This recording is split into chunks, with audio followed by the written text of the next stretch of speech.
사랑하는 영락교회 지체들에게 주 안에서 평화 인사를 전합니다. 오늘은 2014년 10월 24일 목요일입니다. 오늘의 묵상 본문은 이사야 44장 18절로 28절까지의 말씀입니다. 오늘 본문 말씀 18절부터의 말씀은 이렇게 시작합니다. 그들이 알지도 못하고 깨닫지도 못함은 그들의 눈이 가려서 보지 못하며 그들의 마음이 어두워져서 깨닫지 못함이니라. 우리 어제부터 쭉 이어지고 있는 우상의 눈이 가렸다고 하는 것은 거짓의 눈이 가렸다라는 얘기죠. 거짓으로 눈을 가린 것이 아닙니다. 거짓인지도 모르는 거예요. 거기에 젖어 살고 세상의 공기가 바뀌었다 이런 얘기 하잖아요. 세상 공기에 취하고 시대의 정신에 취하고 사람들과의 관계에 취해서 뭘 보지 못하는지, 무엇가 가짜인지, 내 삶의 중심이 뭔지, 내가 누군지 모르는 겁니다. 그런데 여기서 말씀하시는 문제는 뭐냐면 요한복음 9장 41절의 말씀, 우리 어저께도 나누었지만 그저께인가요? 보지 못한다, 맹인되었다고 하면 죄가 없지만 본다고 하니 너희 죄가 그대로 있다라고 하는 주님의 말씀처럼 보지 못하는데 본다고 생각하는 겁니다. 왜 본다고 생각할까요? 본질의 세계가 보이지 않기 때문이죠. 현상만 보이기 때문입니다. 현상을 보니까 다 보이는 것 같아요. 다 아는 것 같아요. 그래서 안다고 생각하는 거죠. 종교 생활을 하니까 교회를 안다고 생각하는 거죠. 성경을 공부를 하고 성경 지식을 쌓고 교리 공부를 하니까 그 기독교를 안다고 생각하는 겁니다. 신앙을 모르는 거죠. 주님의 임재를 모르는 겁니다. 주님의 음성을 듣지 못해요. 아무것도 모르는 거죠. 오히려 주님을 모르고 교회 안 다니는 사람보다 진실을 더 몰라요. 종교의 거짓으로 은폐하니까. 이런 모습이죠. 그래서 어두워져서 깨닫지 못하고 보지 못하며. 근데 보지 못한다고 하는 사람은 뭐예요? 본질을 보지 못한다고 하는 것을 아는 겁니다. 나는 보지 못하고 나는 맹인입니다 라는 고백, 나는 보지 못합니다 라는 말의 진실은 뭐냐면 적어도 내 안에 거짓이 없다는 것을 말하고 있는 것이죠. 그래서 보지 못하는 게 문제가 아니라 보지 못하면 보지 못한다고, 보이지 않는다고 말하는 것, 고백하는 것, 그게 중요한 것이죠. 그럼 주님이 보여주실 수 있겠죠. 주님이 열어주실 수 있겠죠. 다 본다고 하는데 주님이 용서해 주신다고, 내가 죄가 있습니다. 그럼 주님이 죄를 용서해 주시죠. 죄가 없다고 그러는데, 내가 의롭다고 하는데 주님이 뭘 용서하시겠습니까? 죄인을 위해서 이 땅에 오신 것이지 의인을 위해서 온 게 아니다라는 주님의 말씀처럼 종교인들은 자기의 의를 자랑하는 거죠. 죄가 없다는 거죠. 잘났다는 거죠. 그것을 책망하시는 거죠. 잘잘못의 이야기가 아니라 그 거짓이 진실을 은폐하기 때문입니다. 그 거짓이 복을 패하기 때문에 그런 거죠. 19절에 마음의 생각도 없고 지식도 없고 총명도 없으므로 내가 그것의 절반을 불사르고 또한 그 숯불 위에 떡도 굽고 고기도 구워 먹었거늘 내가 어찌 그 나머지로 가증한 물건을 만들겠으며 내가 어찌 그 나무 토막 앞에 굴복하리오 말하지 아니하니 내가 어찌 그 나무 토막 앞에 굴복하리, 내가 어떻게 거짓 앞에 굴복하리오, 내가 어찌 세상 거짓, 세상 학력 앞에 굴복하리오, 내가 세상의 편견 앞에 굴복하리오, 내가 어떻게 세상에 사람들이 만든 돈 앞에 굴복하리오 라는 고백이 없느냐라는 말씀인 거죠. 우리가 굴복해봐서 잘 알죠. 꼼짝 못합니다. 세상에서 꼼짝 못하는 거죠. 그러나 주님과 함께 살아가는 사람, 주님의 말씀을 먹고 사는 사람은 세상을 이기는 거죠. 세상이 감당치 못하는 주님의 일들이 그 가운데 이루어져 가는 것입니다. 1장부터 시작해서 44장까지 이어지는 말씀의 주제, 여기서 중요한 말씀의 한 단락이 끝맺음을 맺게 되는데 45절부터는 이제 공의를 선포하세요. 남은 자들을 남은 자들로 세우신다라는 뜻입니다. 죽음의 고난 끝에 살아남아서 남은 자죠. 동시에 그 남은 자가 진정한 남은 자들, 오늘 남았는데 내일 없어지면 무슨 의미가 있겠어요. 그게 아니라 주님의 구원의 역사 안에, 구원의 섭리 안에 묶인, 주님이 부르시는 주님의 소명 안에 묶인 남은 자로, 남은 자를, 고난 가운데 남은 자를 남은 자로 세우시는 주님의 역사를 말씀하고 계시는 거죠. 그래서 이것은 본질적으로는 이스라엘에게 주는 말씀이죠. 우리에게 주는 말씀입니다.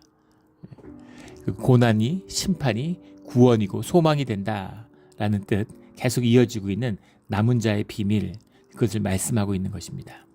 우리 주 안에서 남은 자로서 남은 자로 세워지는 우리 모두가 되기를 주의 이름으로 축원합니다.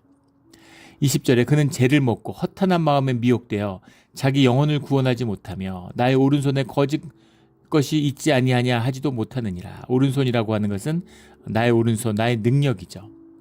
헛된 것을 추구하고 썩어지는 것을 쌓아 올리면서도 내 능력에 내 손으로 할 수 있는 일들이 모두 다 현상이고 거짓이라는 것을 알지 못한다, 이런 이야기죠. 실제로 그렇지 않습니까? 내가 아니면 인간들이 뭘 할 수 있겠어요?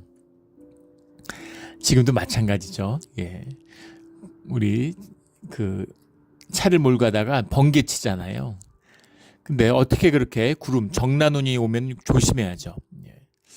그래서 번개를 어떻게 그 구름 사이에서 뭔가 스파크, 인공 번개를 만들 수 있습니다. 정난운이 있으면 그 습기 안에 스파크를 일으켜가지고 번개를 치게 할 수 있죠. 그 자연 안에서 누가 스파크를 일으키는지 모르는 거예요.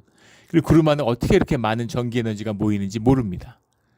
상상이 되세요? 세상 거 다 아는 것 같은데 그런 걸 몰라요.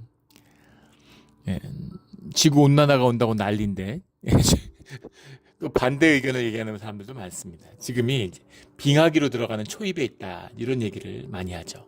평균 기온이 100년 전이 훨씬 더 높았습니다. 그래서 기후에 대한 여러 가지 논란들이 많죠. 근데 우리가 다 느끼듯이 지금 정상적인 게 아닌 건 분명하죠. 한국도 보면 동해안에 바다 이 온도가 4도 정도 올랐다고 그러죠. 지난 반세기 동안. 세계가 평균 한 1.4도 올랐는데 그 동해안 바다는 한 4도 올랐어요. 4도 올라가지고 지금 명태, 오징어 이런 거 거의 전멸이죠. 반면에 뭐 방어나 참치 이런 게 동해안에서 잡힙니다. 말도 안 되는 급격한 변화죠. 급격한 변화입니다. 몇백 년에 그렇게 1도 올라도 그 큰 문제인데 그 지구의 기온이 지금보다 바다 기온이 해수 온도가 2도만 더 오르면 그러면 인류의 모든 생명체들이 다 죽는다, 뭐 이런 가설도 있습니다. 그런데 왜 이런 변화가 일어나는지, 지금 대서양물은 지금 뭐 동해안에 따뜻해졌다, 태평양 따뜻해졌다고 난리인데 지금 카리비안 배 이런데 물은 너무 따뜻하죠. 저도 그 칸쿤에 가서 바닷물에 발 담가보고 작년에 깜짝 놀랐습니다. 거의 온탕 수준이에요. 아무리 그래도 바닷물이 이렇게 따뜻할 수가 있을까? 이것도 이상기온이죠. 32도, 33도를 간다 그래요. 말이 됩니까? 반면에 대서양의 본류, 이 유럽으로 흐르는 대서양의 온도는 지금 급격히 차가워지고 있죠. 그래서 이제 유럽도 그렇고 뭐 온 지구상에 이상기후가 막 난립니다. 그런데 중요한 것은 이유를 모른다는 거죠. 인간이 그렇게 똑똑한 것처럼 뭐 그래도 그걸 몰라요. 인공지능 만든다고 난리인데 인공의식이 벌써 나타난 것 같이. 근데 인공의식은커녕 인간의 의식도 모르죠, 뭔지. 인간의 의식은 어디 있습니까? 인간의 의식의 실체가 뭐예요? 모릅니다, 과학자들이. 우리가 경험적으로 깨닫고 거기에 대해서 진술할 수 있지만 과학적으로 논증하거나 증명할 수 없어요. 그런 거죠. 그런 인간의 어리석음, 나의 오른손, 나의 능력, 이 거짓이 아니냐라는 것을 알지 못하는, 뭔든지 다 할 수 있을 것 같은 그런 착각을 이야기하는 것이죠. 내가 만들 수 있는 것은 없다라는 겁니다. 주님이 남은 자를 부르시는 21절부터는 은혜의 말씀이죠. 야곱아 이스라엘아, 이 일을 기억하라. 너는 내 종이니라. 너는 내 거야, 이런 거죠. 사랑의 고백이다라는 걸 나눴습니다. 우리가 종하면은 위아래로 생각해요. 세상적으로 생각하는 거죠. 그런 개념에서 따왔으니까. 그런데 위아래의 개념이 아니라 동역자고 또 나와 하나다, 이런 뜻이 들어있는 거죠. 왕 같은 제사장, 왕으로 부르셨다, 주님, 이런 얘기를 예전에 성경 공부하면 그런 질문을 항상 받습니다. 다 왕이면 누가 섬기냐고. 그래서 왕을 상하관계 윗자리에 앉았다, 이렇게 받아들이시는 거죠. 왕이라고 하는 것은 어떤 하이어라키를 이야기하는 게 아니라, 지위 포지션을 얘기하는 게 아니라 캐릭터를 얘기하는 거죠. 왕 같은 자유함, 왕 같은 능력, 그런 것을 의미하는 거죠. 그런 것처럼 내 종이니라. 그래서 주님이 여전히 붙들고 계시다, 이런 겁니다. 내가 너를 지었으니 너는 내 종이니라. 내가 너를 지었다라고 주님이 말씀하세요. 이스라엘아, 너는 나에게 잊혀지지 아니하리라. 절대 잊지 않겠다라고 주님이 말씀하시는 거죠. 예, 나 잊으면 안 돼. 이런 사랑의 고백. 주님이 내가 너를 절대 잊지 않아. 무슨 일이 있고 우리는 잊혀진 것 같고 주님이 나를 기억하시겠어? 주님이 나를 알겠어? 주님은 너를 결코 잊지 않는다라고 말씀하시는 거죠. 할렐루야. 아멘. 주님이 우리를 기억하십니다. 이 뜻은 깊죠. 주님 안에서 기억되는 나. 그런 나는 부활의 나죠. 부활의 소망을 갖고 있는 나입니다. 내가 나로 살아서 주님이 나를 아시고 주님 안에서 기억되는 내가 있다면 그 나는 죽지 않죠. 영원한 것입니다. 근데 거짓으로 살아요. 내가 누군지를 몰라요. 내 삶을 내가 주체로 누려본 적이 없습니다. 그런 삶은 썩어지는 것이죠. 육체가 썩을 때 남는 것이 없는 것이죠. 주님이 너를 잊지 않겠다. 주님이 나를 잊지 않겠다라는 말씀은 굉장히 소중한 주님의 언약입니다. 이 약속을 절대 놓치지 않는 우리 모두가 되기를, 남은 자들이 되기를 주의 이름으로 축원합니다. 22절에 내가 내 허물을 빽빽한 구름같이 내 죄를 안개같이 없이 하였으니 너는 내게로 돌아오라. 너의 죄를 내가 다 없앴다. 돌아와라. 돌아와라. 주님의 일관된 성경의 메시지잖아요. 그 탕자를 부르는 아버지의 목소리죠. 돌아오라는 겁니다. 잘했다 못했다 왜 나갔니 이런 게 아니죠. 사랑하기 때문에 돼지 주염 열매를 맺고 고통 가운데 살아가는 자식을 부르시는 거죠. 돌아가야 됩니다. 돌이켜야 돼요. 죄 가운데 살아가도 늘 주님을 기억하고 돌이키는, 주님 우리를 잊지 않는다고 하셨으니까 우리가 주님을 잊지 않으면 되는 거죠. 늘 주님을 기억하는 우리 모두가 되기를 주의 이름으로 축원합니다. 26절에 그 종의 말을 세워주며 그의 사자들의 계획을 성취하게 하며 예루살렘에 대하여는 이르기를 거기에 사람이 살리라 하며 유다 성읍에 대하여는 중건될 것이라 내가 그 황폐한 것들을 복구시키리라 하며 주님이 주님의 말씀을, 세상의 징표들을 모두 패하고 주님이 주님의 말씀, 그 말씀의 뜻, 주님의 섭리의 뜻을 선포하고 있는 거죠.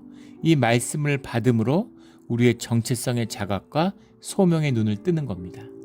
말을 세워주며 종의 말을, 지금 우리가 기억해야 될 굉장히 중요한 포인트 중에 하나는 무엇이냐면 지금 바벨론의 노예로 끌려왔잖아요. 바벨론의 유수의 때에 있는데 성전이 무너졌죠. 제사를 못 드립니다. 유대교의 중심이 성전이었는데 성전이 무너졌는데 그 유대교의 지금 야훼의 신앙을 붙들고 있는 사람이 몇이나 되겠어요. 노예로 끌려왔는데. 거기다가 그 당시에는 부족의 신과 부족의 신이 싸운다고 생각했죠. 우리 신이 강하냐 너희 신이 강하냐 한번 싸워보자 뭐 이런 겁니다. 그런데 뭐 싸워볼 것도 없죠. 처절하게 패해가지고 완전히 이제 망했는데, 그런데 야훼의 신이 설령 있다고 한들, 있다는 것을 인정한들 누가 야훼의 신을 믿겠어요? 바벨론의 신, 아수르의 신을 믿지 누가 예루살렘의 신, 그 유다의 신을 믿겠습니까? 야훼를 따르는 사람이 없는 거예요. 없어야 정상 아니겠습니까? 없는 게 너무 당연하잖아요. 그런데 신기한 것은 주님이 구속한, 주님이 부르시는 자들이 있다는 겁니다. 남은 자가 있다는 거예요. 주님을 기억하고 바벨론의 강가에서 예루살렘을 그리워 눈물 흘리는 자들이 있다는 겁니다. 이게 주님이 역사하시는 비밀이에요. 오늘날 지금 교회가 망한다, 뭐 기독교 인구가 줄었다 난리인데 그게 중요한 것이 아닙니다. 오히려 교회가 정화되고 좋은 때예요. 거짓과 종교인들이 들끓지 않습니까? 주님이 진실의 때, 고난의 때, 어려움의 때를 주시니까 좀 안개처럼 사라지고 있죠. 중요한 것은 교회의 가장 그 중심에 예배를 그리워하고 주님을 그리워하며 눈물 흘리는 예배자들이 남아있는가, 이게 핵심입니다. 그게 남아있으면 두세 사람이 내 이름으로 모인 곳에 주님이 함께하겠다. 마태복음 18장 20절의 말씀, 그 말씀 그대로 그것이 회복돼야 되는 것이죠. 주님의 이름이 회복되는, 우리가 회복되는 비밀이잖아요. 그것이 이루어져야 되는 것이죠. 근데 이 시기에 성전이 무너졌는데 그때 주님의 야훼의 신앙은 뭐가 지켰을까요? 선지자들의 전하는 말씀으로 지켜진 겁니다. 이것이 이제 이사야서의 중심이죠. 그 말씀을 듣고 말씀을 붙들므로 그 말씀에 의지해서 말씀과 함께 주님과 동행하는 거죠. 말씀이 세워져요. 말씀이 세워진다고 하는 것은 주님이 우리에게 주시는 말씀을 우리가 붙들고 받는 것이죠. 또 하나 중요한 것을 회복시켜야 되는데, 우리가 야훼 신앙을 믿고 주님을 따라왔는데 왜 주님을 따라왔는가? 왜 제사를 드렸는가라는 거죠. 그런데 열의 9은, 열의 열이겠죠 사실은, 전부 복을 받고 싶어서, 축복을 받고 싶어서 왔다는 겁니다. 근데 주님은 물론 자녀들에게 복 주기를 원하시지만 주님의 공의가 실현되는 하나님의 나라가 세워지기를 원하시죠. 근데 공의를 관심이 없어요. 주님의 의, 주님의 공의에 아무도 관심이 없어요. 주님의 정의에 내가 복 받았으면 좋겠어. 내가 다른 사람보다 더 복 받았으면 좋겠어. 다른 사람 망해도 나는 잘 됐으면 좋겠어. 그런 것이 종교를 만드는 것이죠. 주님의 임재가 없는데 종교를 누가 만들겠어요? 가진 사람들이 만드는 겁니다. 있는 사람들이 만드는 거예요. 삶의 반전을 원하지 않는 사람들. 그러니 무슨 종교의 생명이 있고 종교의 소망이 있겠어요? 그러니까 항상 권력과 힘의 시녀 역할을 합니다. 늘 그래요. 그곳에 결탁하게 돼 있습니다. 주님이 그것을 패하는 거죠. 그런데 우상을 만들고 이방신을 섬긴 것, 거기서 더 나아가서 이스라엘이, 예루살렘이 여호와의 신앙을, 주님을, 하나님을 우상 숭배로 만들어버리는 겁니다. 그게 성전이 무너져야 하고 유다가 부서져야 되는 이유예요. 그래서 주님의 이름이 회복되고 주님의 말씀이 회복되어야 되는 거죠. 우리도 마찬가지죠. 주님의 의에 목말라서 교회에 나온 사람이 누가 있겠어요. 다 복을 받고 싶어서 나온 것이죠. 나쁜 것이 아닙니다. 자연스러운 것이고 또 주님이 주시겠다고 약속하신 것이죠. 그러나 그것을 넘어서는 세상 가운데 하나님 나라를 세워가는 주님의 공의가 임하는 그 일들이 이루어져야 되는 거죠.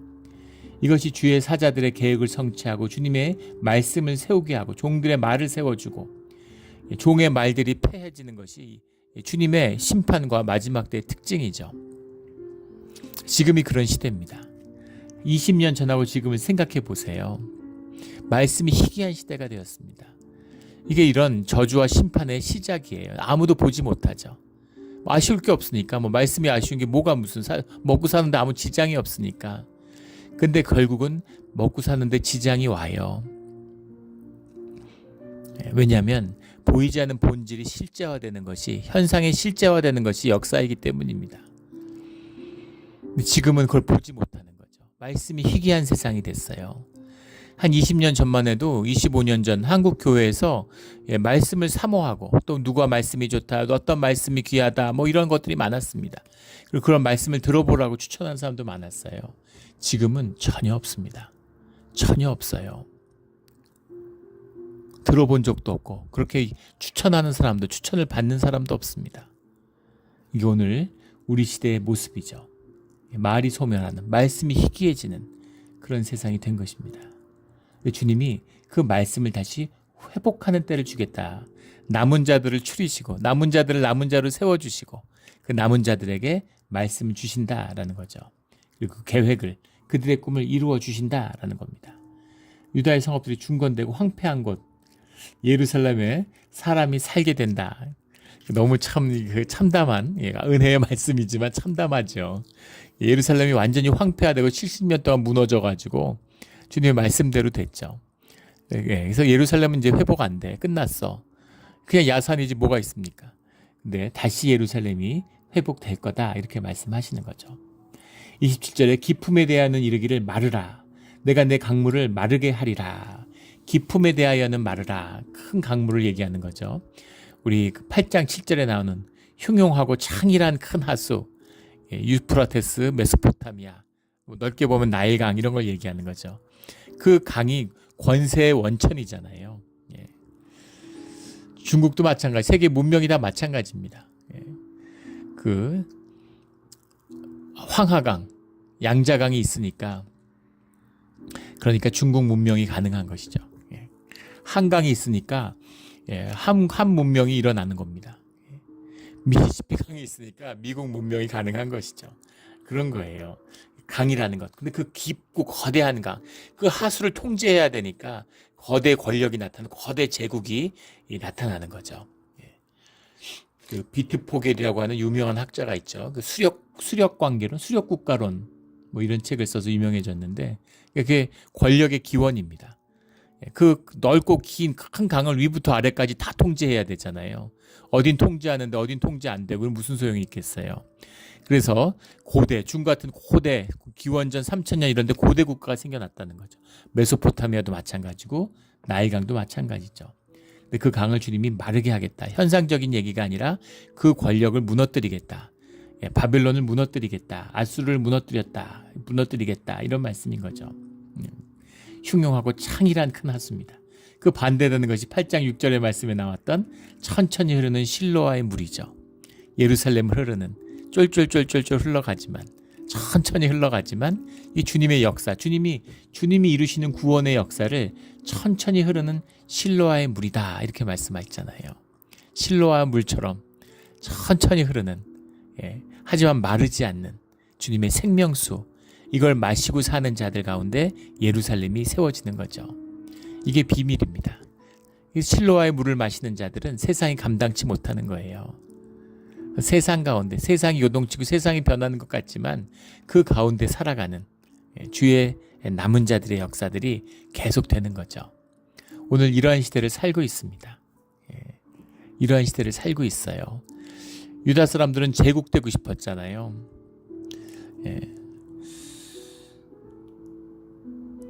아수르도 하는데 바벨론, 메대 같은 족속이 그 페르시아를 이루는데 바벨론도 되는데 우리는 왜 안 돼? 이런 거죠. 근데 주님이 제국하라고 부른 게 아니라 그게 사는 길 같고 그게 아주 창일한 것 같지만 그게 망하는 길이다 이렇게 말씀하시는 거죠. 주의 말씀과 살아가는 자들은 천천히 흐르는 실로아의 물과 같은 깊은 강물은 마르지만 쫄쫄 흐르는 실로아의 물은 마르지 않는 것이죠. 영원히 마르지 않는 실로아의 물을 마시는 우리 모두가 되기를 주의 이름으로 축원합니다. 28절에 고레스에 대하여서는 이르기를 내 목자라. 이것은 거의 영적인 원자폭탄이라고 할 수 있는 거죠. 이 말씀이 선포됐을 때 얼마나 충격이 컸겠습니까? 고레스는 내 목자라. 고레스는 이방 성전에서 제사 드리는 자죠. 마치 무슨 하도 이제 고레스를 막 45절이 시작하면 45장이 시작하면 이제 고레스를 주님이 그 시대에 이제 메시아로 말씀하십니다. 예.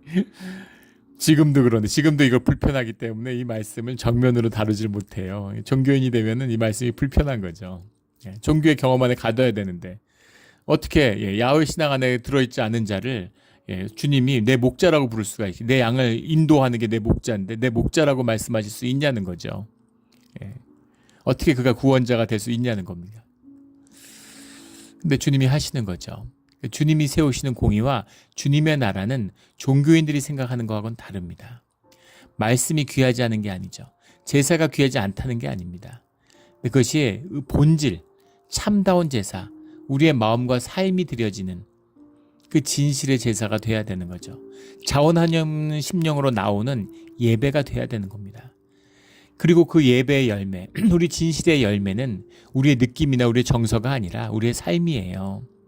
삶에서 그 일을 이루어야 되는 거죠. 미국의 흑인 노예가 해방된 게 불과 160년 전입니다. 155년, 150년 전이죠. 160년 전 됐는데 실제로 법적인 완전한 그 평등을 이뤄낸 것은 지금부터 한 60년 전이에요. 100년 동안은 계속 법적으로도 차별이 있었습니다. 유색인종이 들어갈 수 있는 식당, 없는 식당, 버스에 유색인종이 앉을 수 있는 자리, 앉을 수 없는 자리 이런 게 나누어져 있었죠. 예전에 그 나이 많은 흑인 목사님이 미국에 처음 왔을 때인데 이 장애인들 나가는 또는 그 소방 같은 거 문제된 맥도날드 같은 다이너에서 밥을 먹는데 그 문이 있잖아요. 그래서 내가 미국이 참 대단하다. 그 옛날에도 어떻게 저런 소방문, 장애인용 문을 다 만들어놨냐. 그렇게 참 미국이 대단하다 이러니까 그분이 웃으면서 저 문이 장애인이나 소방용으로 만든 게 아니라 유색인종들 늘 들어오고 나가야 되는 별도의 문으로 만들어진 거라고, 심지어 캘리포니아에서 그랬다는 거죠. 그뿐이겠습니까? 저도 예전에 여기 처음 왔을 때 몬트리에서 들었는데 그 680 지나가는 68입니까? 68입니까? 68번 도로 지나가는 거기에 보면 그 이제 뭐예요? 이게 그 삼각지 같이 나오는 숲이 있는 지역이 있잖아요. 거기 뭐 이렇게 레스토랑들도 있고, 그 숲에서 예전에 그 일본계 이민자가 얘기해 주는 겁니다. 일본 사람들이 농사지러 왔는데 진짜 테러를 많이 당했다는 거예요. 무수히 맞았다는 겁니다. 아무 이유도 없고 잘못한 것도 없는데 유색인종이고 성공했다는 이유로 끌어다가 숲에서 그렇게 린치를 가고 때렸는데 경찰이 망을 봐주더래요. 그 전에는 중국 사람들이 그때는 아예 땅도 못 갖고 그렇게 일을 하고 돈을 모아도 땅도 집도 갖지 못하던 시절이죠. 그 사람들이 다 쫓겨가서 샌프란시스코로 올라갔다 그러더라고요. 그런 시대를 살았습니다. 미국에서. 그런데 고레스의 시대 2500년 전에 노예를 해방했어요. 종교의 자유를 보장했습니다. 모든 임금의 차별을 없앴어요. 더 믿어지지 않는 건 노예 노동을 한 자들의 그 노예 노동을 하는데 누가 임금을 줍니까? 밥이나 먹고 굶어 죽지 않게 하는 거죠. 근데 그 밀려있는 임금을 다 정산해서 치러주도록 했습니다. 그래서 노예를 자기 나라로 돌아가게 하는데 그 임금을 다 줘서 돌아가게 했어요. 이게 하나님의 공입니다. 이런 걸 하지 않으면서 뭐 야훼가 어떻고 성전이 어떻고 뭐 하나님이 어떻고 뭐 예수가 어떻고 이런 소리 하는 것, 미국의 복음주의 같은 거예요. 하나님이 제일 혐오하는 거죠. 우상 숭배입니다. 세상에 우상으로 차다가 그냥 교회도 하나님도 우상으로 만드는 거죠. 종교가 제일 나쁜 거예요. 살아있는 진실, 거짓이 아니라 진실. 다 거짓되지만 종교의 거짓을 주님은 절대 용서하지 않습니다. 진실을 살아야 되는 거죠. 고레스에 대하여 이르기를 내 목자라. 지금도 충격적인데 그 시대에는 말로 할 수 없는 충격일 거예요. 그가 나의 모든 기쁨을 성취하리라. 나의 모든 기쁨을 성취하리라. 고레스를 주님이 쓰시는데 아무나 로버트처럼 쓴다 이런 의미가 아니죠. 고레스에게 그런 의에 목마른 꿈이 있는 거죠. 주님이 고레스를 귀하게 여기고 들어 쓰시는 겁니다. 이런 꿈이 있어야죠. 공의를 향한, 정의를 향한, 올바름을 향한 꿈이 있어야 합니다. 예루살렘에 대하여는 이르기를 중건되리라. 성전에 대하여는 내 기초가 놓여지리라 하는 자니라. 그 말씀을 선포하는 것이죠. 말씀을 받는 겁니다. 주님이 말씀을 주셨다는 건 주 안에서 성취되었다는 얘기예요. 이미 성취된 것입니다. 이것이 현상에서 실제화되는 것을 우리가 보는 거죠. 증인이 되는 거죠. 우리 시대에 남은 자들이 되어 세월을 아끼고 중생의 소망을, 하나님 나라의 소망을 보고 누리며 살아가는, 다시 한번 말씀을 만나게 되는 그런 우리 시대가 될 수 있기를 간절히 소망하며 예수 그리스도의 이름으로 그 시대를 사는 우리 모두가 되기를 축원합니다. 아멘. 기도드리겠습니다. 하나님 아버지 감사합니다. 말씀이 희귀한 시대를 살고 있습니다. 남은 자가 되게 하시고 주님의 말씀을 허락하여 주시옵소서. 말씀을 사는 자가 되게 하시고 주님의 공의를 꿈꾸는 자가 되게 하여 주시옵소서. 감사하며 예수 그리스도 이름으로 기도드렸습니다. 아멘. 사랑하는 영락교회 지체들에게 주 안에서 평화 인사를 전합니다. 오늘은 2014년 10월 24일 목요일입니다. 오늘의 묵상 본문은 이사야 44장 18절로 28절까지의 말씀입니다. 오늘 본문 말씀 18절부터의 말씀은 이렇게 시작합니다. 그들이 알지도 못하고 깨닫지도 못함은 그들의 눈이 가려서 보지 못하며 그들의 마음이 어두워져서 깨닫지 못함이니라.